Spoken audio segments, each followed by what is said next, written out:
Good evening, Virtual Village family. How are you all doing? I hope everybody is doing well on this Thursday. It's Thursday, right? Thursday. Yep, Yes. And Thursday. so we Yeah. are at the tail end of week 15. 15. That's right. Jeez. Wow. 15 whole weeks. I'm starting to lose count, but not interest. It's a wonderful, wonderful journey that we are having here with you guys as the Virtual Village family. Is so excited to tune in with you guys tonight with more stories, more culturally affirming literature, more community, more love, just more, more, more. You guys know this is the place to be for you to get your literacy fix, for you to get your community fix, the love of all things in our culture and each other. This is the place you want to be. And I got my host here with me, Mr. Jordan. How are you doing, I'm Rodney? doing just fine today. Doing well. Good, good, good. Glad to hear that. I am doing well also. This little weather out here doesn't know what it wants to do. If it wants Yeah. to be sunny or rainy or whatever, but I'm here for it all. It's nice temperatures outside, and I'm a fan of some summer rain. Anyway, I've told you guys about that. I really look forward to taking some walks in the rain throughout this summer. So but before we get into this wonderful evening that we have, let's get into this wonderful song that we have. Okay. Look, mommy, community in action. But oh my, let us down to that.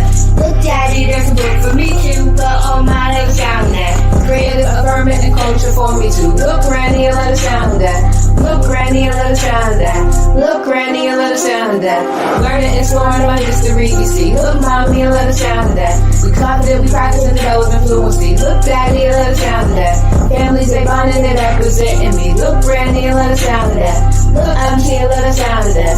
Nice, I see, let us down to that. So reliable, culturally relevant. Sit back and listen to the wisdom while we represent. So reliable, culturally relevant. Readers to leaders, they hold it down where they have to sit. So reliable, culturally relevant. Sit back and listen to the wisdom while you represent. So reliable, culturally relevant. Readers to leaders, they hold it down, yeah, they have to sit.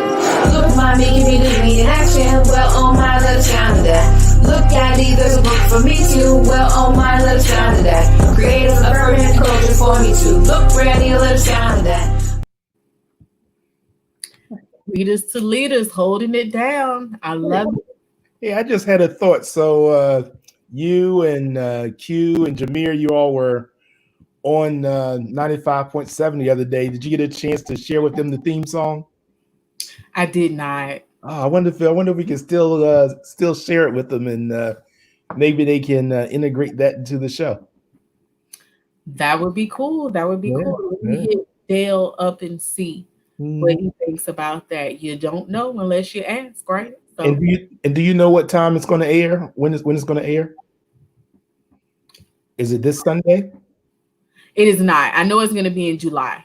Oh, So okay. Well, good. not So this Sunday. So we'll definitely give you okay. guys notice. He's gonna message me and let me know, but we'll let you guys know when to look out for it. And then we'll also be able to replay it back. We'll get the link. Yeah.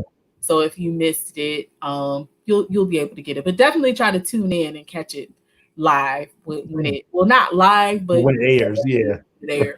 Yes, yes. It was a great, great interview, and it was so cool. They were so excited about it. I didn't even realize that they were as excited as they were about it, but they did a great job. They keep again saying that they were nervous about these various situations that they're put in, but they just rock it. Like they just totally kill it, smash it, do a wonderful job with this. So I'm like, wow, y'all work well under pressure, doing a good job. They're like little pros. So we have our precious Shania here. She Like says, "Good clockwork. evening." Always looking for that good evening. And Shania Pumpkin, I'm really, really wanting you to come up here in character, any character. It doesn't have to be the character of the book that you read unless you want it to be, or it could be one of your characters we've already seen. But we'd really, really love to see some of that Shania personality, that side of Shania person. And let me again straighten my back while I say this. Okay. Poised I am. Yes, I am. And then we have Miss Joe Angela. She says, "Good evening, family. Good evening to you. Glad to have you here." And then I got my Flint, Michigan friend. Hey fam, how you doing, Bridget? Hope you are doing well up there in Michigan. We miss you. Haven't had you up here in a minute. Uh-oh. Uh-oh. May I do a monologue? Yes, you may. Absolutely. But of course, yes. Let us know what you would like to do, and yeah, you definitely can. See, I know. She do a monologue just like she rocked that poem that time. Come on, we weren't ready, but we should have known. Yeah. It was our fault. She overshadowed a published book. It was a good book. Yes. It wasn't like it was not a good book or anything, but I remember her thing, not the book so much. So yes, you may do a monologue. Oh, that's exciting. That's super exciting. I like that. Okay. We have some announcements for you guys coming up throughout the show. Let you guys know of some things that are coming up to get you guys aware of that, and some things as a family that we would like for you guys to do to help move the village forward. That only takes you a little bit of time. That'll be coming out, but we're gonna do some reading tonight. This is Jordan and I. We're gonna tag team our readings tonight, and so we have some wonderful stories for you. He comes with the history. Now I have some, but he doesn't want to engage in a lot of conversation tonight, so I could do those, but he only because I'm congested. That's the only reason. Because he won't take his allergy med. I did take it. Oh well, he said he doesn't, because I'm all down for the conversations and everything, but get me going, I'll jump in, but I'm just letting you know I'm wheezing, that's all. Well, I didn't do those books that would spawn the conversation. I grabbed the ones that are the reads. Well, so I have one that might prompt a little, so it wasn't intentional, but that's just the way it is. Of course you do. Because of course he's going to tell me he doesn't want to have the conversation, but he's going to spark the conversation. We know how that goes, right? So then we have Mr. Arthur here. This is Trinity. Hey. Out to Mike. How are you doing? One of the hardest working men I know. Glad to see you here. And so I'm going to kick this off with a read. I have tonight When the Beat Was Born, DJ Kool Herc and the Creation of Hip Hop. So I'm a music fiend. I'm a music lover. I love old school music, including old school hip hop. There are some things out today, a few things that I can rock with, but for the most part, I live and dwell in the 70s, the 80s, sometimes the 60s and the 90s. But this is the late 70s that we're talking about here with hip hop. Now I like my hip hop late 80s through the early 90s is my hip hop favorite time with the genre. But nonetheless, this talks about the origins of the genre, some things with that. So we're going to learn, we're going to take it back tonight, ladies and gentlemen. So I want you guys to prepare to sit in your time machines right now. Make sure that you put your seat belts on. Mr. Jordan, I need you to put your seat belt on, okay? I want you to have a safe ride as we go back in time here. And, we're going to go back to the time when it was to the hip, the hop, the hip hop, and you don't stop, when it was pure, when it was burgeoning, and before it became commercialized. And we're going to go through this story about when the beat was born, okay? So you guys strap your seatbelts on. Make sure you have your snacks that you would like with you, and get ready to take this journey with me, all right? And I'm going to take Jordan right off of here, okay? All right. So we have when the beat was born. All right, I'm going to make this a little easier for myself and take that off. I'm not the best of page turners. Hey, something with your sound like it got a little muted for a second. Is it still muted? Not when I'm on, but when you took me off, I guess all the power went out. That got a little muted. So let's try it again. Let's see how it goes. Can you hear me now? Testing my mic. 1 2 1 2. Testing 1 2 3. Oh, okay, he's giving me the thumbs up there. All right, then. Might have to spit some bars for you guys. Let's see. All right. So, Clive loved music. It didn't matter what kind, whether it was a wah-wah scat of a jiving trumpet or sorrowful twang of sad voice, or the belt and boom of a gospel singer. Little Clive loved the way sound thumped and bumped all the way down his stomach. He loved the way music made his feet go. Hip, hop, hippity hop.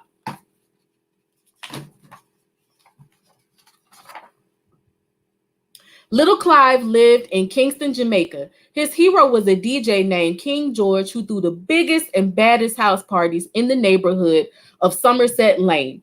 On Saturday nights, everybody who was anybody made their way to Somerset Lane for King George's hot dance parties.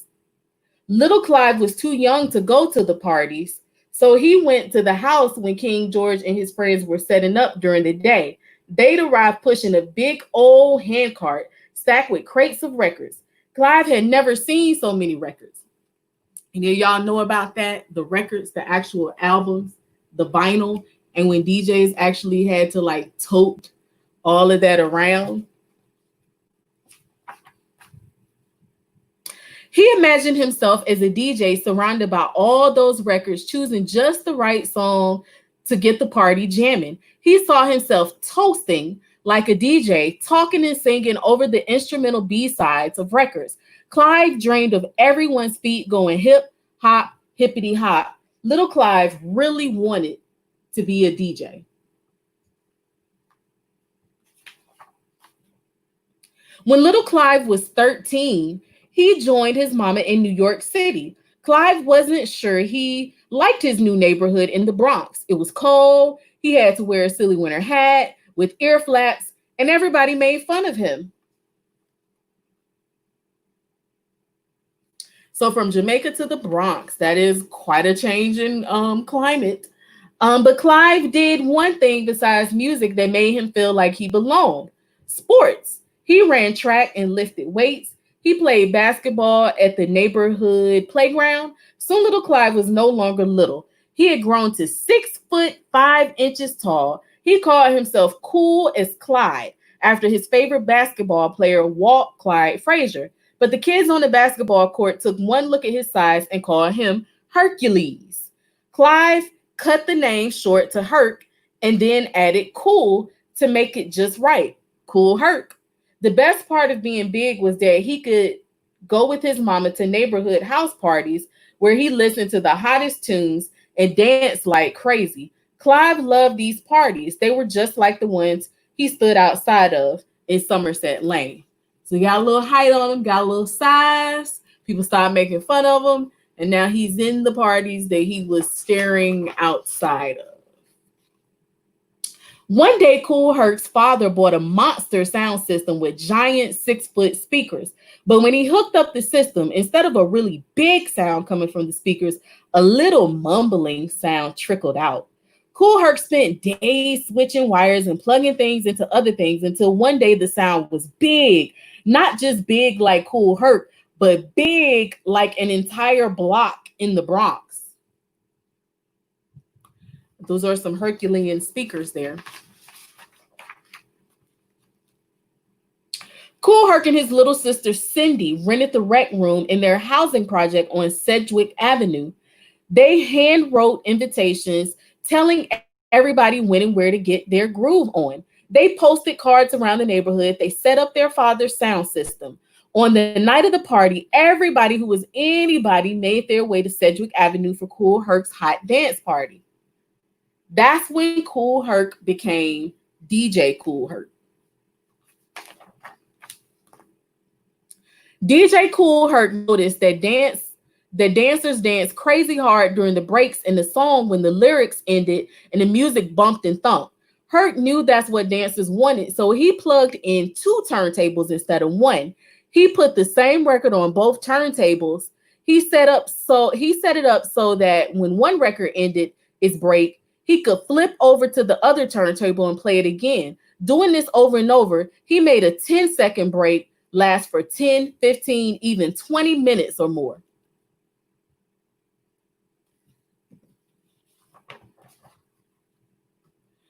Herc remembered the way DJs in Jamaica would chant and toast over the music. He started calling out the names of his friends during the breaks.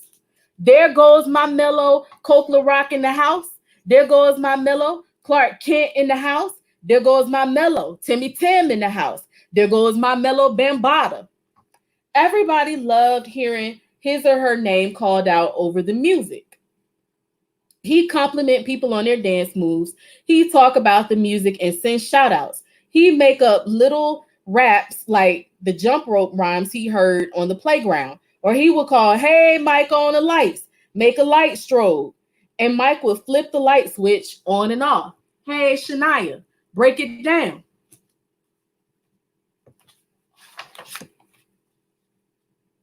Over the next year, Herc took his parties to the streets and parks of the Bronx. He plugged his sound system into the lamppost. They pulled so much power that the street lights dimmed, the perfect lighting for a street party. Kool Herc's music made everybody happy. Even street gangs wanted to dance, not fight. Gangs like the Savage Skulls, the Glory Stompers, the Blue Diamonds, the Black Cats, and the Black Spades, and the Literacy Gang turned into breakdancing crews who performed some of the slickest moves. Was the Literacy Gang really there? Herc called the coolest dancers breakdancers or b-boys because they loved to dance the breaks. When Herc would find a really good break, he shout out, "B-boys, go down." Then the breakdancers would cut and jump their gymnastics. Hey, check this out. The top rock, the down rock, the windmill, one-handed handstand freeze, the turtle, the suicide. Who in the crew can do or could do any of those moves? I can top rock. That's about it. Herc gathered a crew of friends to rap behind the DJ. He invited Kool Herc, a Jamaican friend, to rap. He called him his master of ceremonies or MC. Coke knew all about toasting like Jamaican DJs. He was the first of Herc's crew of MCs called the Herculoids. Herc would introduce them with a rap. You rock and you don't stop, and this is the sounds of DJ Kool Herc, and the sound system you're listening to is what we call the Herculoids.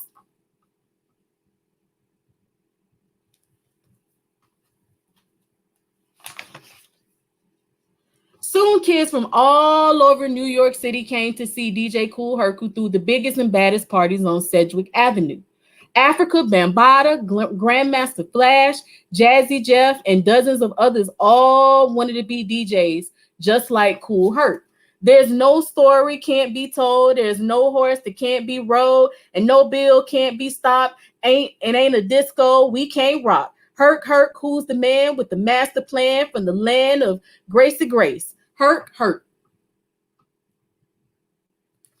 It's quite a line there. It's quite a line.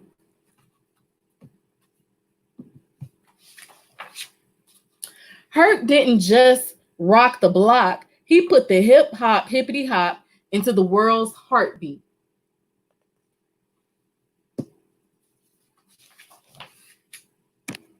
All right, so that's our story here. There's the author's notes, quite a few things, a timeline of things here. If you are interested in more about the history of this.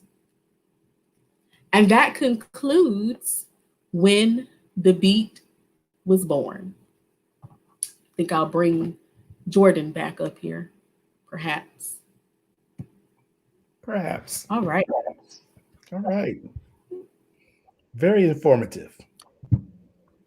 Yeah. So a cool thing about that, if I had known that I was going to do that story, I actually have a picture of myself at 1520 Sedgwick Avenue a couple of years back. So when I go visit places, I like to do non-touristy things. Sometimes I go into places that people would probably say you shouldn't go, but I'm like, I'm around my people. Like, what are y'all talking about? So, I wanted to do a hip hop tour. Being from the South, most of the times when I had gone to New York prior to this, it was business related, or I was with friends who maybe wanted to do more of the touristy type of thing. So that's what I did. But I went with this friend of mine, and I told before I came, like, these are the things that I want to do. And one was a hip hop tour.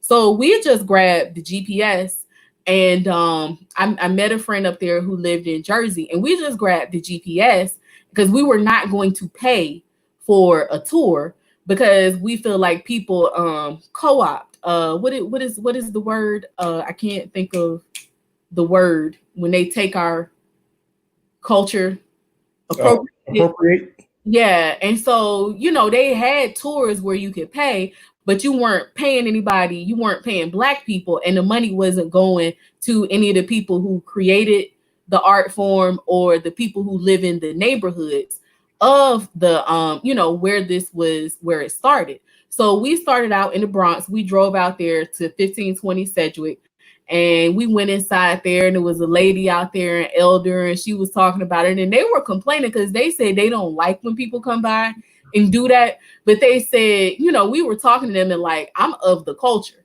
Like, I'm not a culture vulture. Like, I grew up on maybe not Kool Herc, obviously, but I grew up on hip hop. And that's why I want to go and explore the history. I'm a hip hop head.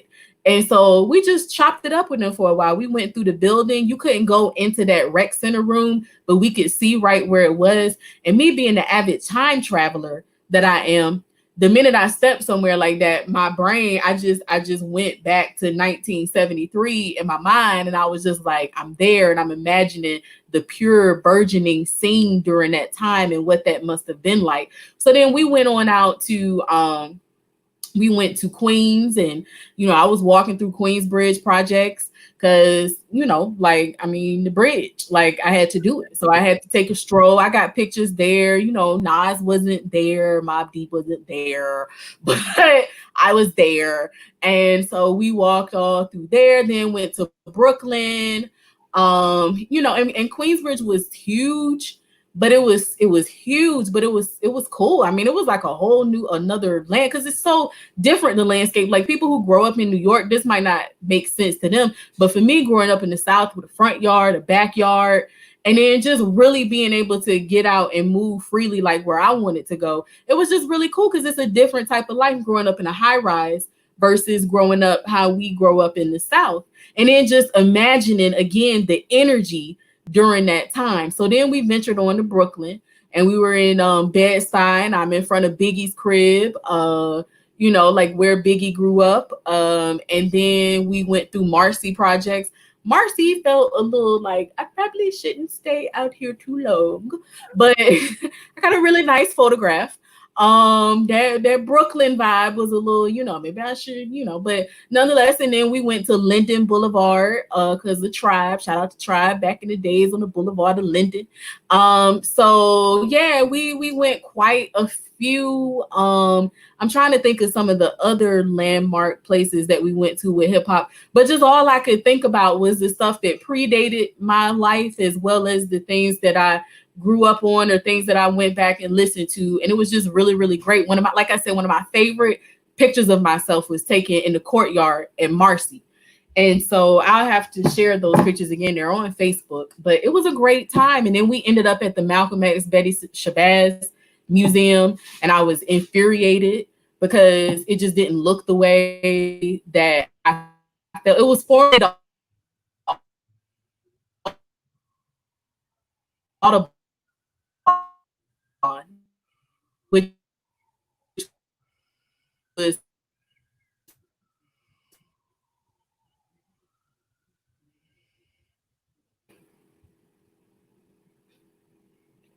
You there? Star?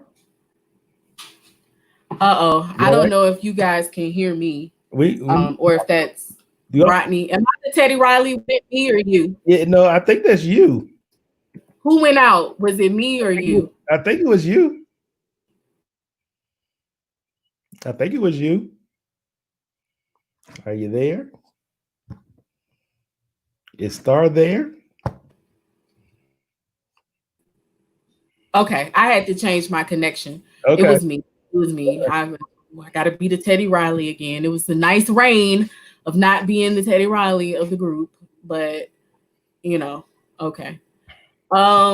Let's see.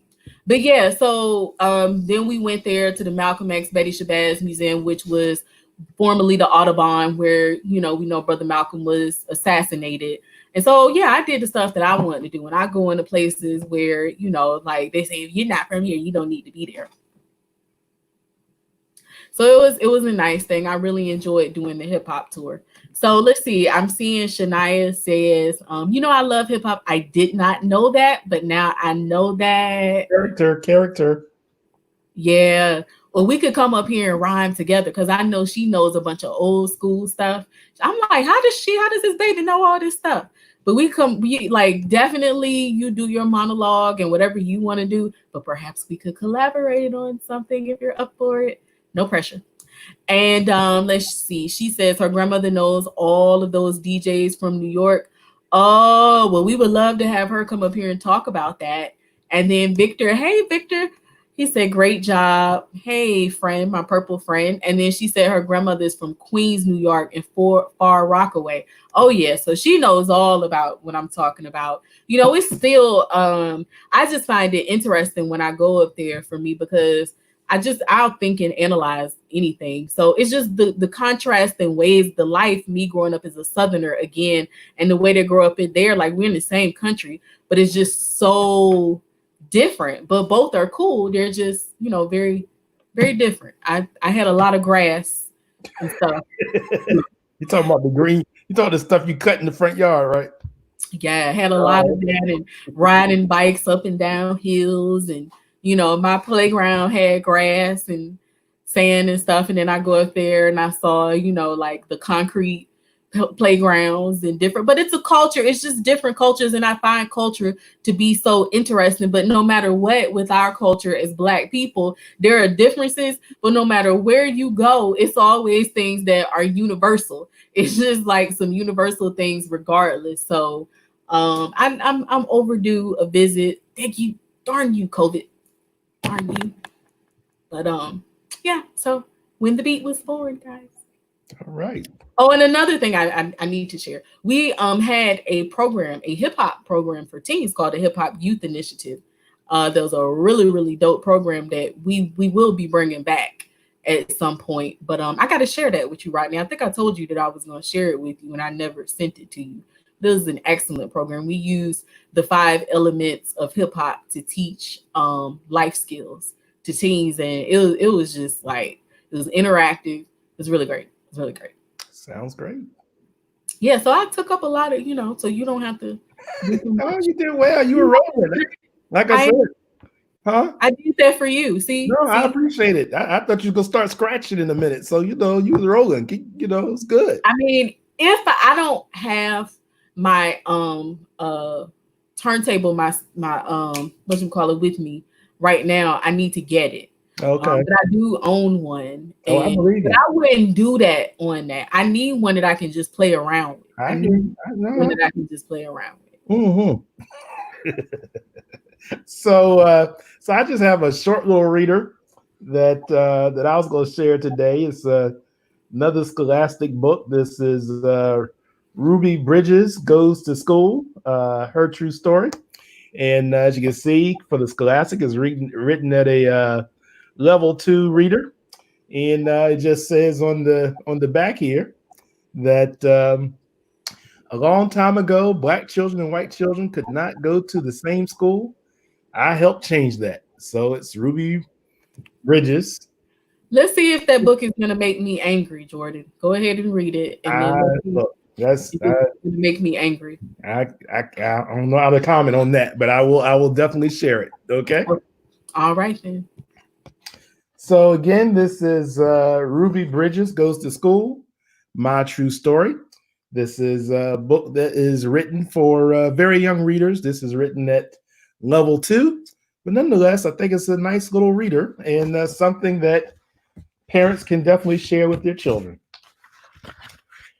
So it begins. A long time ago, some people thought that Black people and white people should not be friends.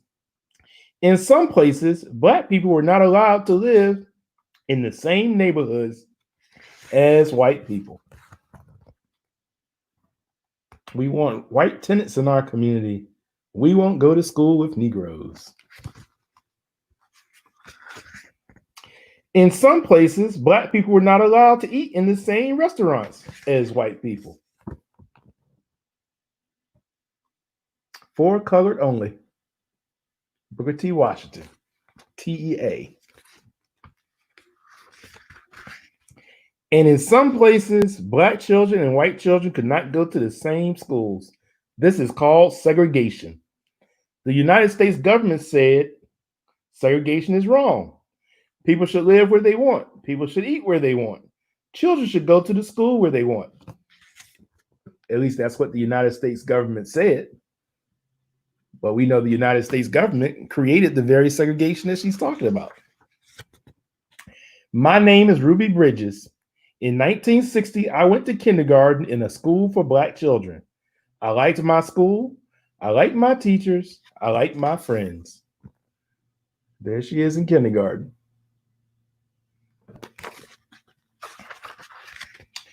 But there was a school for white children even closer to my house than the school for black children. It was the William Frantz Elementary School. The government said Ruby Bridges should be allowed to go to the William Frantz School.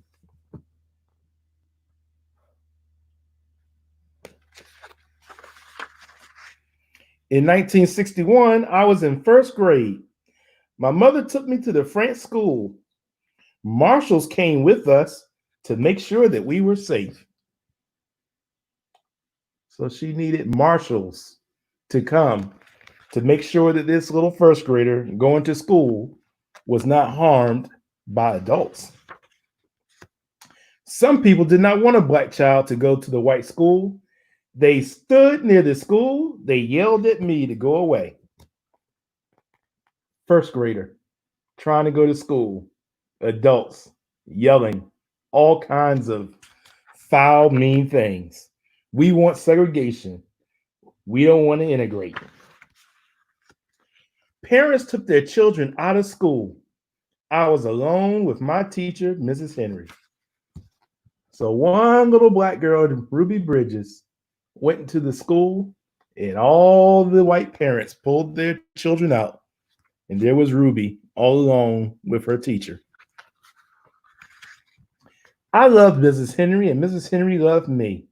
I was a very good student. I learned math. I learned how to read, but I wish the children would come back. Here's her picture. There's Miss Henry, her teacher. Months passed, then one day children began to come back to school. At last I had friends to play with. I was very happy.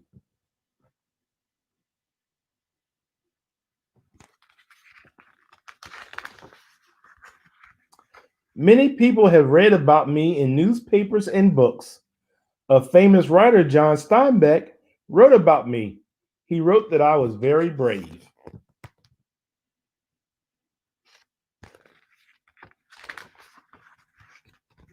A first lady, Eleanor Roosevelt, wrote a letter to me.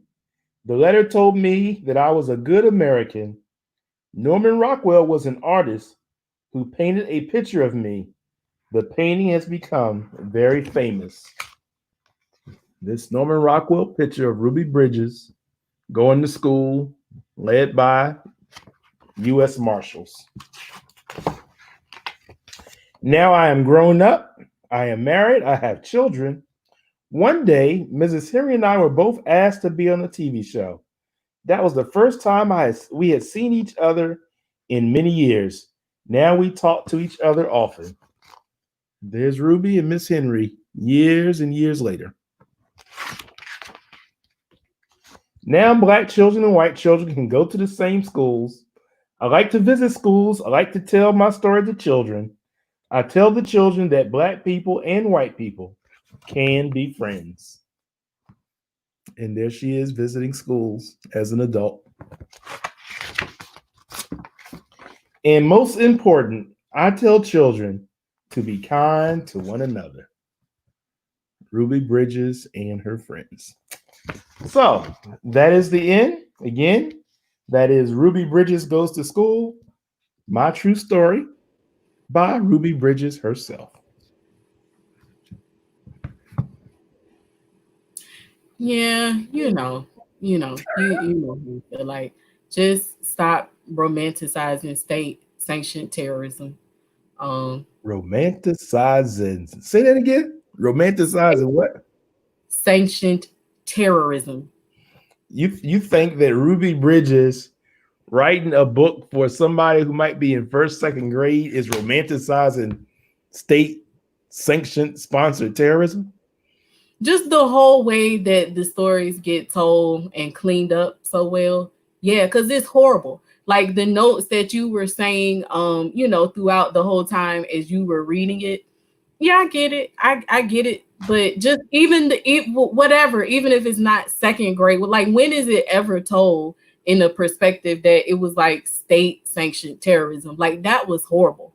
That like I just feel in general when it comes to that portion of history, not just this isn't a thing at you, but I'm just saying when that history is told, it's just gleaned over so nicely and the wonderful outcomes at the end. And I'm like, that's horrible. And even the people who experienced it, I don't feel like they've had the freedom to actually be able to go into how horrible that had to be for them. It always focuses on the happy ending and the happy outcome, which is cool, but whatever, if that's your thing. But I'm like, that was state sanctioned terror. A little child having to endure that and deal with that every day. How frightening. Like, this is so random. But yesterday, somebody posted the thing about back in the day at Chuck E. Cheese, and they would have those singing things that would be up there. And when I saw it, I was like, they used to scare the bejesus out of me.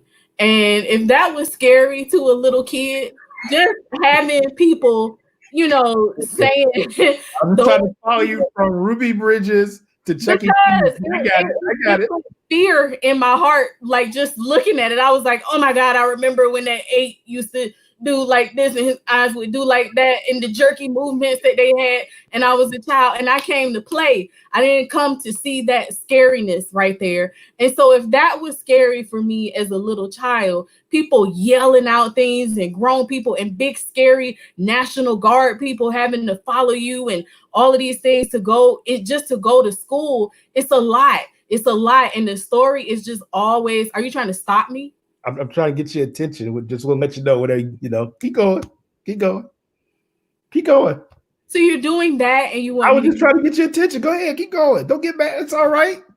It's okay. That makes no sense for him to do that and then be like it. But anyway, that is a lot for a child to have to deal with. And it never gets told from that perspective that was horrible and the trauma that a person must carry throughout their lives. And then in order for them to even gel well in society, you got to act like, well, it wasn't that bad and we're okay. We made it through. No shots at her. No shots at Miss Bridges. I have, respect for her and everything, but I'm talking about in totality that state sanctioned terrorism that happened, and it's horrible. It's horrible. Most grown people would not be able to endure that happening to them right now.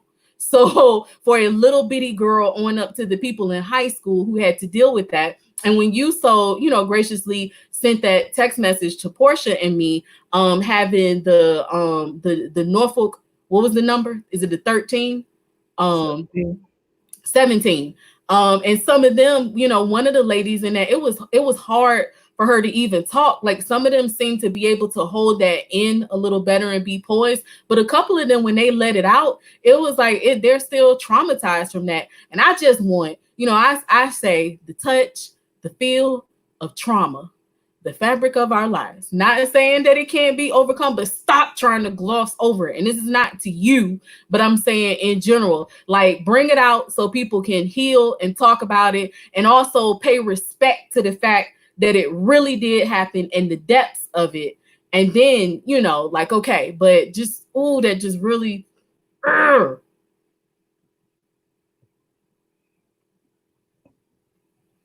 So the only reason why I was waving was to kind of say to you that isn't that what Clever Communities in Action has been solving, bringing forward, broadening. We've had, Miss Bridget is providing comments. We've heard from her, so many authors. I think that what you've been doing and what so many others have been doing is broadening the scope, the exposure, the roundness, the holistic nature, the we've, like you said, we're in week 15, just in this little few weeks in the big scale of things. We've been talking about these issues and encouraging parents to have these conversations with their children. We've had teenagers and influencers who've come on and brought some hard truth and be able to talk about these things. So my response to you is I agree with you 100%. But I also think that I think I mentioned before, I have this Albert Einstein quote on my email signature that says that the same mindset that created the problem is not going to offer the solution to the problem. So we have this very opportunity to correct the history, to tell the story. Ms. Bridget points out that because Scholastic published it, there may be a little. Get these little comments, these wonderful comments here. Oh, okay, go ahead. Yeah. No, I mean, I don't disagree. Like, definitely, we're in agreement with that. That doesn't stop me from when I, hear those things to pose the reminder or to, figure out what I want to say. Like, I mean, it's good that you, read the story. It's nothing towards you. Yeah, but it's just stories. This is one person's take that she decided to write for children. That's her take on it. You talk about the Norfolk 17. Many of those members who became 17, who started with 151, they had a pupil placement board and a pupil placement test, and they had to go through all kinds of things just to try to be able to reach the point where the school board would accept 17 students. They were in a similar situation to Ruby Bridges. Prior to this, my uncle was an attorney. He represented several of the members of the 17. My aunt, Margot, in 58, I believe it was, before there was a 17, there were other children. So I agree with you. We have to be able to deal with our trauma and talk about our trauma and tell the full story. But as you were mentioning this video that I shared with you, I had videotaped Dr. Patricia Turner and Mr. Andrew Heidelberg, who were two members of the 17. And 10 years ago, the city of Norfolk promised they were going to do this memorial to the end of massive resistance, which they never did. And so some Hampton architecture students got together and they drew and they designed these murals. And what I had shared with you in video was those Hampton students were presenting to Dr. Turner and Andrew Heidelberg, and they were giving them feedback. And that's where you could see Andy Heidelberg in particular, just express to these young people the pain, the anguish, the things that he had carried. You sent me a video of this? I thought that's what you were referring to. No, remember when you text us about it being on TV? Oh, well, somebody else sent that about. I think maybe Portia sent about she was watching a documentary on them. But anyway, I'll share that. I thought you texted that you were. No, I'll pull the link up that I'm talking about, and I'll put it in the comments section. Send me that as well. I would like to see that. And I mean, we're in agreement here. Like, this is just, it has to be. I remember one time in one of my literacy programs I had, we had a partnership with one of the libraries in Virginia Beach. And so this particular program was every first Saturday of the month out there in SeaTac. Mm-hmm. And, much love to my mentor, Mr. Menz, forever and ever. But anyway, we had a partnership with them, and they would bring me every month like a box of Black children's books.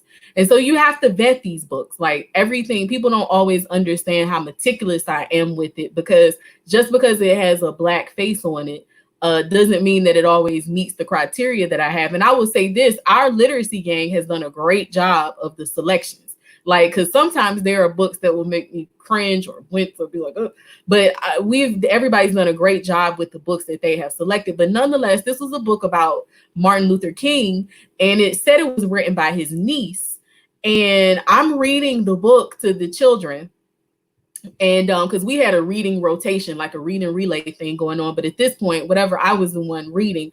And at one point it got to when he went to Chicago.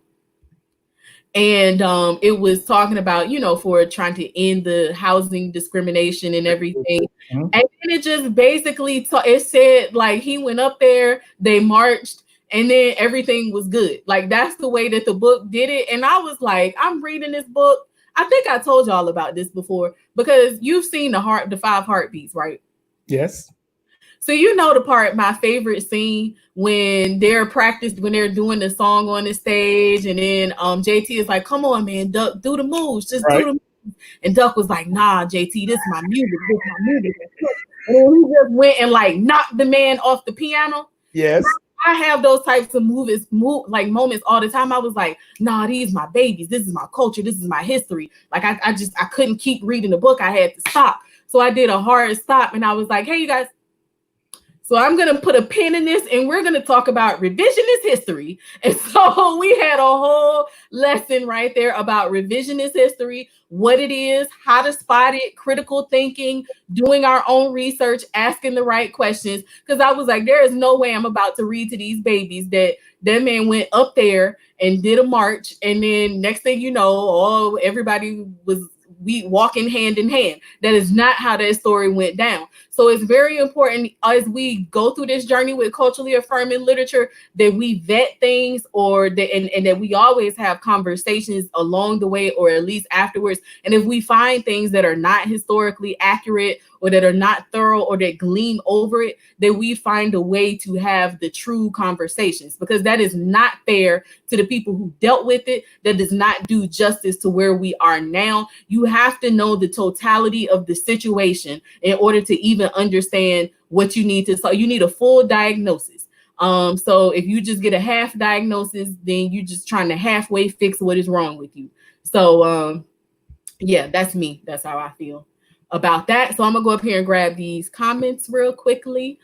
Miss Joe Angela said, I met Ruby and Miss Henry at a reading conference. I have her book. Bridget says she agrees we've been muzzled. Okay. And your book is a very unmuzzling. Sorry, that's my reading tone. Is that Please Don't Go?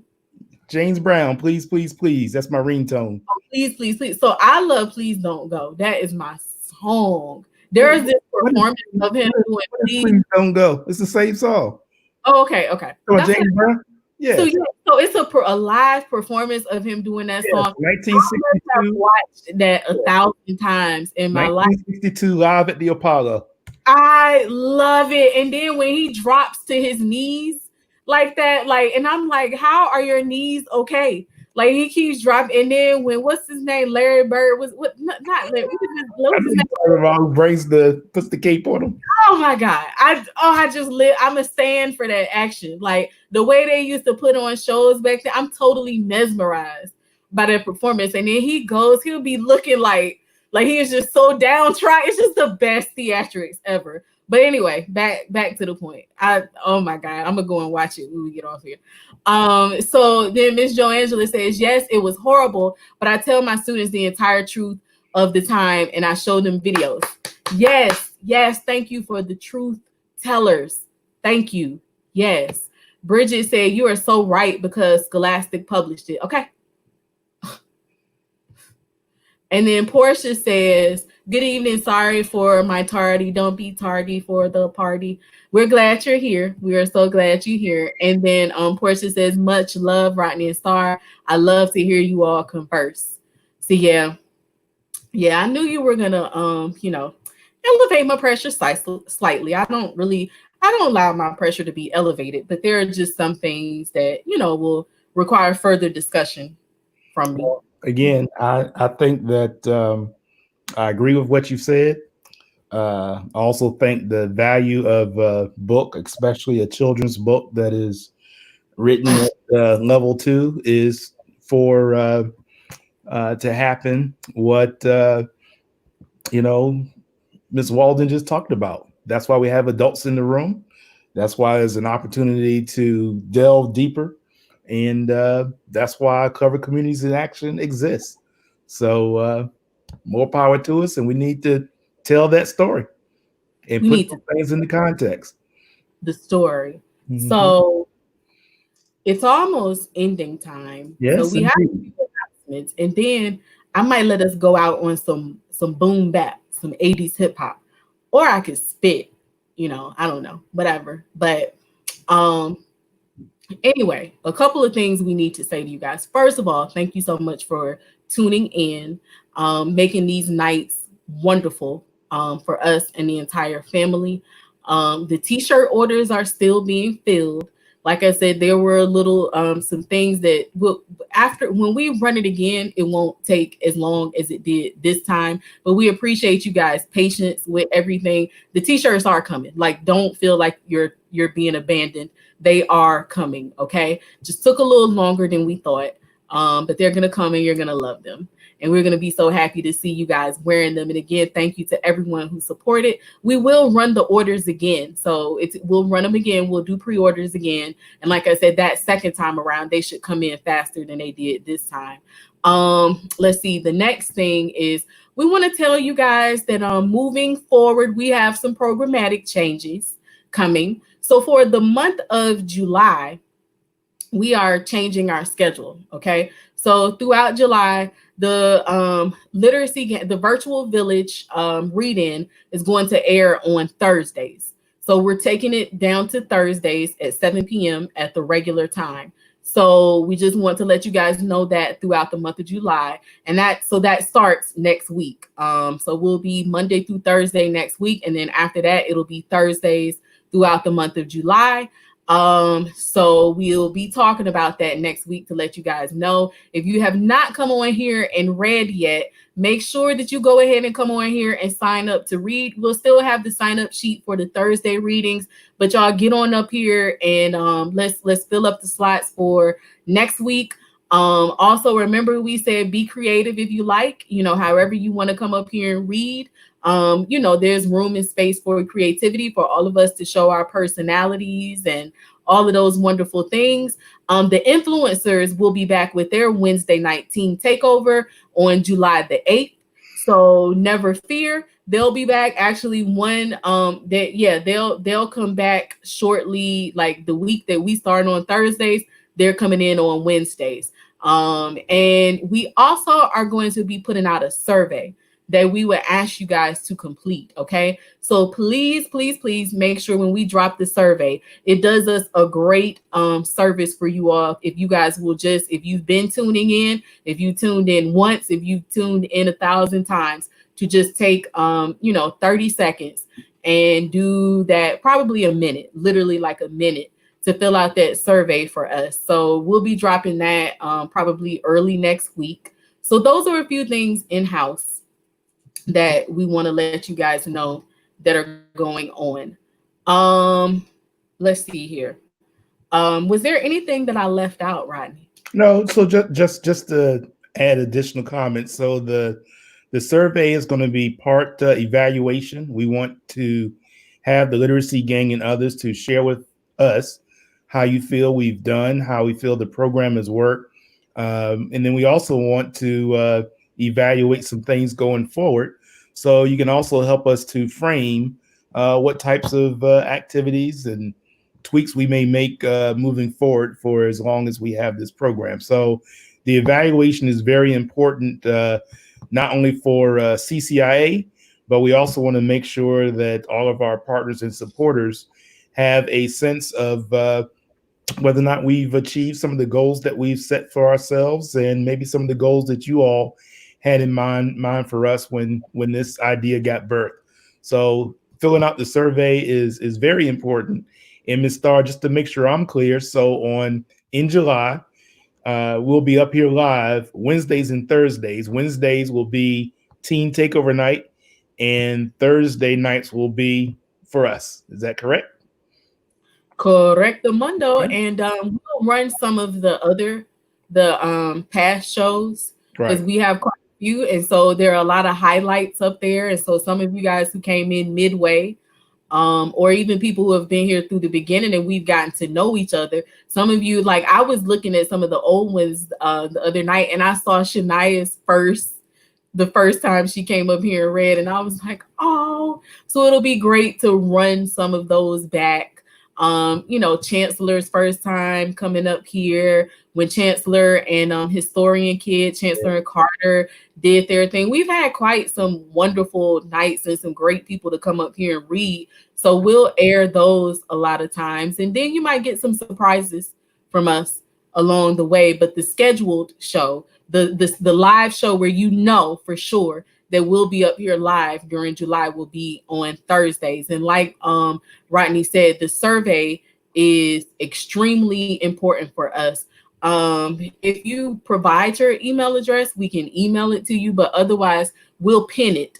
We'll pin it on the Facebook page so that you guys can have easy access to it. And we'll also make sure that throughout next week, we drop it in the comment section of the show. So once the show ends next week, you can just easily go and grab that comment and fill out the survey. But please, and if you know people who have tuned in the past and you haven't seen them as of late, if you can share with them and just be like, hey, can you fill out this survey? That would help us greatly. Like Rodney ran down all the reasons as to why it's helpful to us and why it's helpful to you all as well. Again, we want to provide the programming that you guys like. We don't want to be here if y'all don't want us to be here. And we want to be here in the times and ways that serve that serve the village the best. We want it to be effective as it possibly can be. So getting your feedback, and also for us moving forward to be able to possibly have more influencers and do more programmatic pieces, it helps us to be able to show how effective this programming has been. Yep. So just a minute of your time, just a minute of your time. You are what you measure. This guy has all the sayings. It's true. You are what you measure. And that's what you were talking about earlier. Is one thing to talk about change and do all these things, but at the end of the day, if you don't measure the impact and the effectiveness, what have you accomplished? So we're going to measure what we've done. We're going to measure what the literacy gang has done, and we're going to use that as a building block for generations to come. So we need you all to help give us that feedback and help participate and help make whatever is next, what it is that is good for you and your children in our community. Yes. And so you guys, again, the sign up sheet is pinned at the top of the page right now. So you guys go and hit that sign up sheet up. I'm not sure because these influencers have been doing their job even while they're off on their break. They're still setting the schedule for the show. And so I don't know if they've updated the sign up genius yet, but we will go. If not, I'll go and check it out after the show and I'll make sure that it's updated. So you guys can go ahead if anybody wants to read tomorrow, and definitely next week, go ahead and sign up. And then, like I said, we'll still have it available for people to sign up for the Thursdays in July, and we'll take you guys' input and figure out how we're going to move going forward. Absolutely. So you had some beats or something you said you were going to send us out on? So I could because I could rhyme the whole self-destruction song, but I don't think y'all ready for that tonight. I could do the whole scenario, but I just think of one of the songs that it's not back in the Kool Herc time, but it just reminds me so much of the boom bap sound back then. This is one of my favorite songs. So I'm gonna see. I don't know if it's one of my favorite songs, but I just went back on this song a while ago, and I was like, okay, how versed are you on hip hop, Jordan? Depends on which era you're talking about. I was just watching Chuck D on ESPN before I came on here, so depends on the era. You're talking about Chuck D. I happen to be a fan of KRS-One. My philosophy.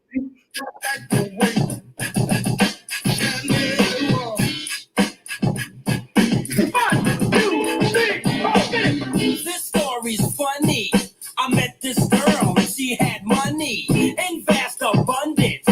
Google guards, I mean redundant. Her eyes were hazel, her dress was suede, her voice was nasal. I found her so fly, but for the life of me, I didn't know why. People don't like the way that little walk.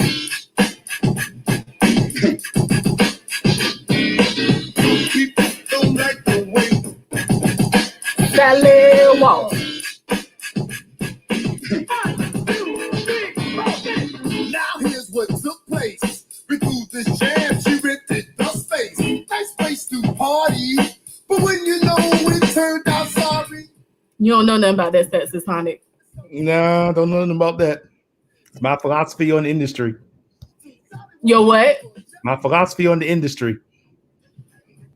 Isn't this around? This should be around your time. I got you. The Hampton University. Yes, indeed. Oh, Yeah. there's my hip hop. That's why I was To me, Nikki. That's why I was 101 down by the sea. I like the way they walk. I bet Shania's grandma knows this song. A girl named Sally.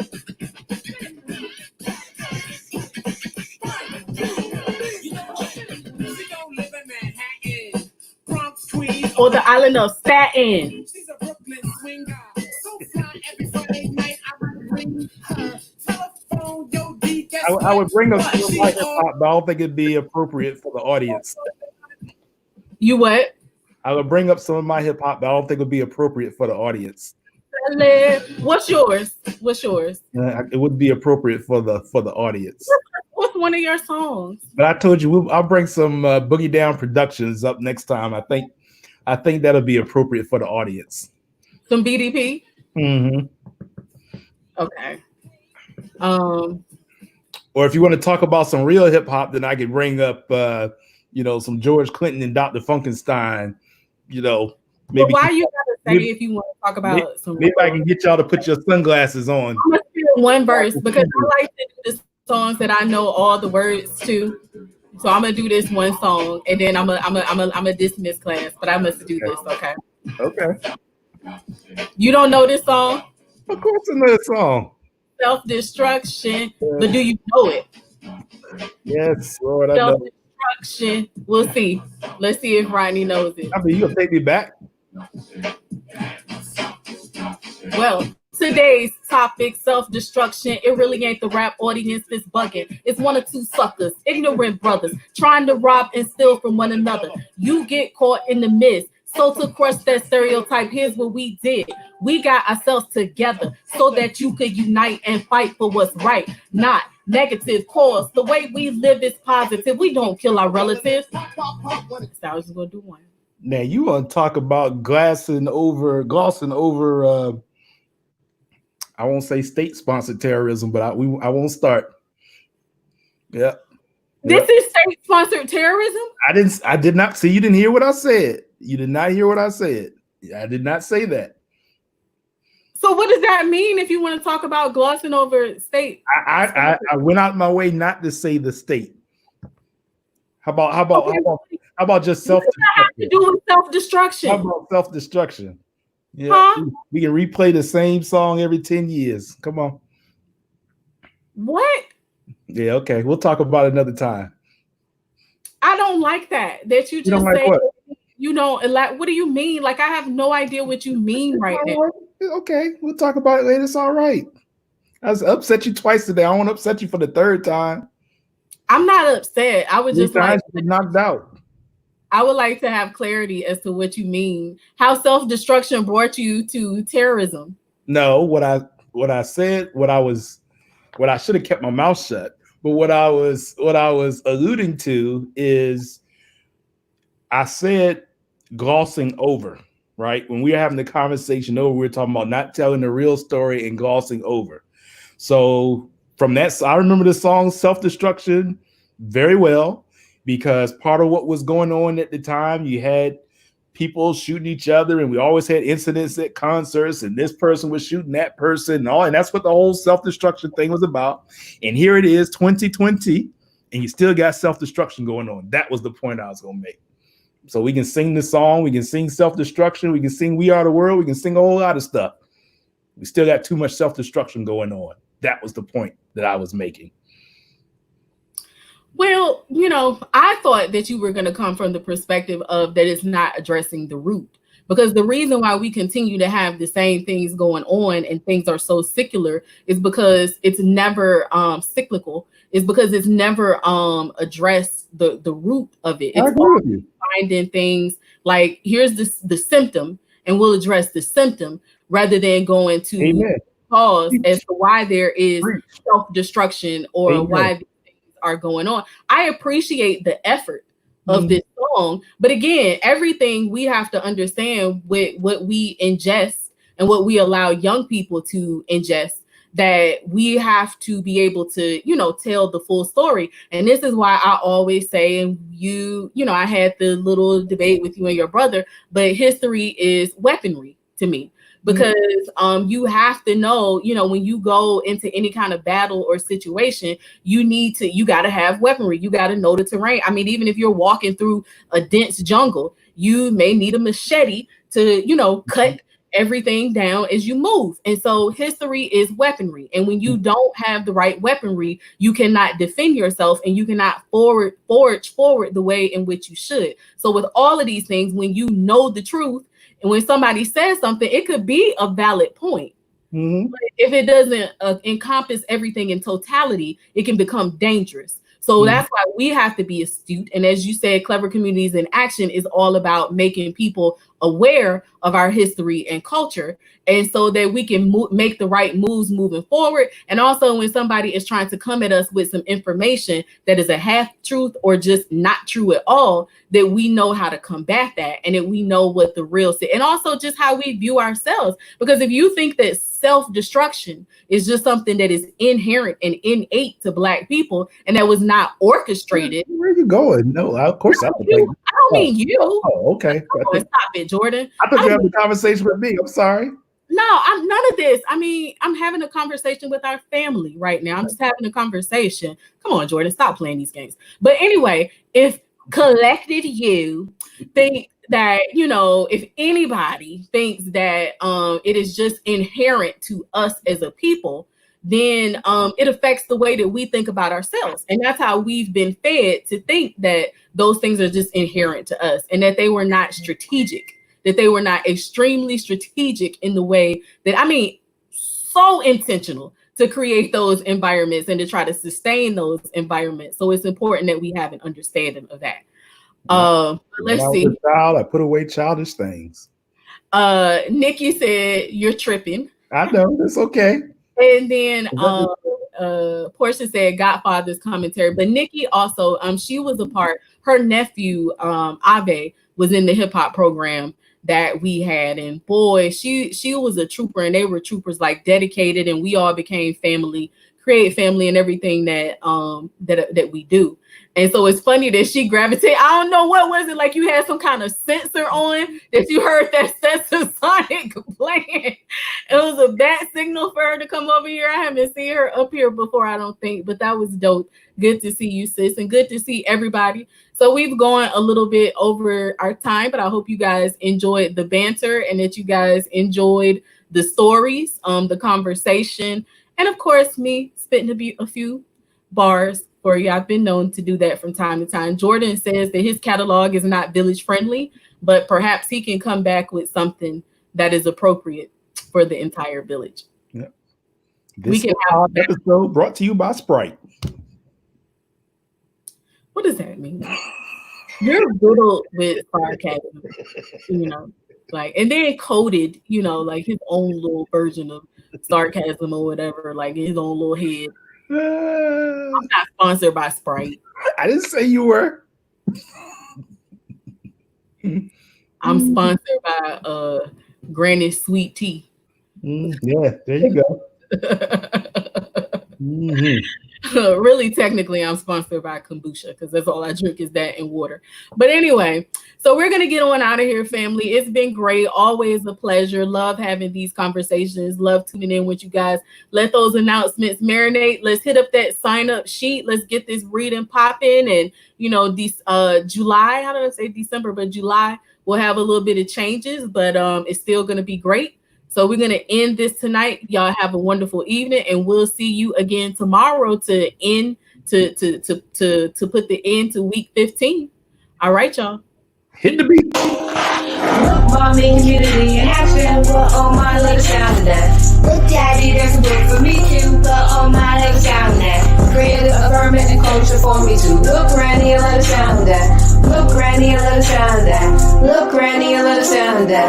Learning, exploring about history, we see. Look, mommy, and let us sound of that. We confident, we practice, and developing fluency. Look, daddy, and let us sound of that. Families, they bonding, they representing me. Look, granny, and let us sound of that. Look, I'm here, let us sound of that. Nice, I see, let us sound of that. So reliable, culturally relevant. Sit back and listen to the wisdom while we represent. So reliable, culturally relevant. Readers to leaders, they hold it down where they have to sit. So reliable, culturally relevant. Sit back and listen to the wisdom while you represent. So reliable, culturally relevant. Readers to leaders, they hold it down, yeah, they have to sit. Look, mommy, community in action. Well, oh my, let us sound of that. Look, daddy, there's a book for me too. Well, oh my, let us sound of that. Creative, affirming, culture for